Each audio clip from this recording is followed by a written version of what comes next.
Кыргыз элинин Кокон хандыгынын эзүүсүнө каршы күрөшү, кокондуктардын жылдан жылга көбөйгөн өлчөөсүз салыгы, залимдиги элет элинин жанына батып кыжырын кайнатты. Кокон хандыгынын үстөмдүгүнө каршы кыргыз элинин боштондук күрөшү 19-кылымдын 30-40 жылдарында күч алган. Ал жылдарда кокондук баскынчыларга каршы Нарындын төрүн жердеген саяк уруусу катуу каршылык көрсөткөн.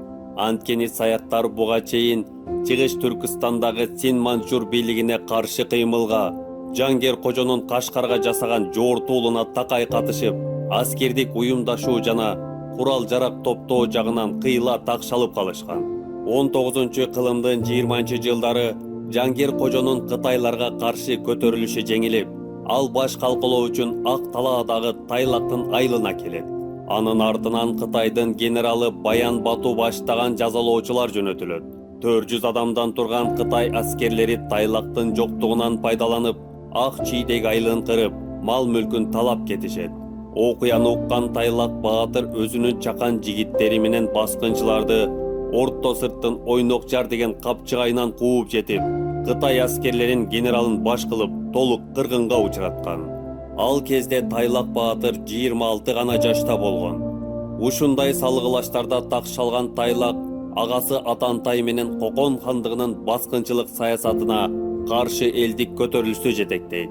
Көтөрүлүшкө Ак Тала, Тогуз Торо, Нарын, ат башыдагы кыргыздар активдүү катышкан.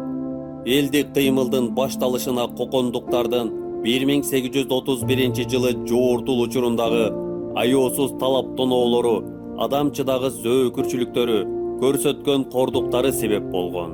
1831 жылы Хаккула баштаган 7000 кокондук жоокерлер Ак Талаадагы саяк уруусун кыйратып, Атантай менен Тайлакты туткунга алган. Туткундан бошогондон кийин алар тез арада кол топтоп, Куртка Сепилине кол салган. Салгылашта кыргыздар жоону жеңип чыгып, чептеги зынданда зарыгып жаткан туткундарды бошотушкан. Эл кокондук төрөлөр тартып алган малына кайра ээ болуп, салык төлөөдөн бошотулат. Көтөрүлүштү басуу үчүн Ак Талаага араб баатыр баштаган 500 жоокерди жөнөтүшкөн. Тогуз Тородогу Бычан деген жайыкта Тайлактын жигиттери арабтын колунун жолун тороп, эки тарап беттешкен. Ошол салгылашта душман оор жоготууга учурап, 400 аскеринен айрылган. Кыргынга кабылып, талкаланган жоо тополоңго түшүп, чегинүүгө аргасыз болду. Айласы түгөнүп, бир аз сарбазы менен качып жөнөгөн кол башчы арабты Тайлак баатыр кууп жетип, жекеме-жеке эреөлгө чыгып, найза менен сайып өлтүргөн. Кийин ошол жер арабтын бели деп аталып калган. Тайлак баатыр узак жылдар бою Кокон хандыгына баш бербей жоонун кийинки жоортулдарынын мизин кайтарып турду. Тайлак баатырды табып кейпин кийген кокондук тыңчы тарабынан 42 жашында ууландырып өлтүрүлгөн. 19-кылымдын 40-жылдары кыргыздардын көз каранды эместиги үчүн кыймылы күч алып, кеңир аймакты кучагына алган. 1843 жылы Ысык көл өрөөнүндөгү кыргыздар көтөрүлүш баштап, Каракол, Барскон, Коңур өлөң чептеринен кокондук сарбаздарды кууп чыгышкан. Нарын жана Ысык көл аймагында Табылды баатыр жетектеген элдик кыймыл 2 жылга созулуп, кокондук төрөлөрдү көптөгөн жоготууларга дуушар кылган. Черик уруусунан чыккан Турдуке баш болгон ат башылык кыргыздар Кокон бегине салык төлөөдөн баш тарткан. Кыргыздарды тынчытууга кудурети жетпесин түшүнгөн Куртка беги Мамыразык 2 жыл бою Анжиян бегинен кошумча сарбаз сурап турган.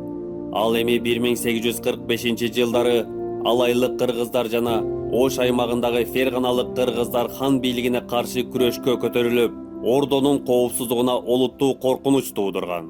Ошондуктан Ошко мусулманкул кол башчылык кылган көп аскер шашылыш жөнөтүлгөн болчу. Кыргыздар жоонун жолун тороп, катуу каршылык көрсөткөн.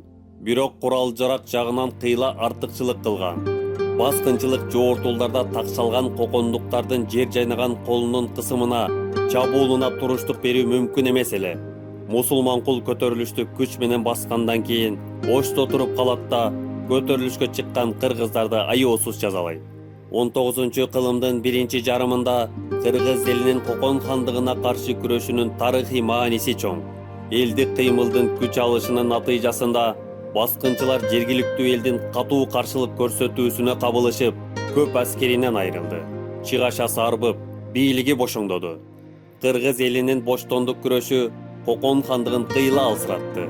Кыргызстанда кокондук бектер жана сарбаздар туруктуу, бекем бийлигин орнута алышкан жок.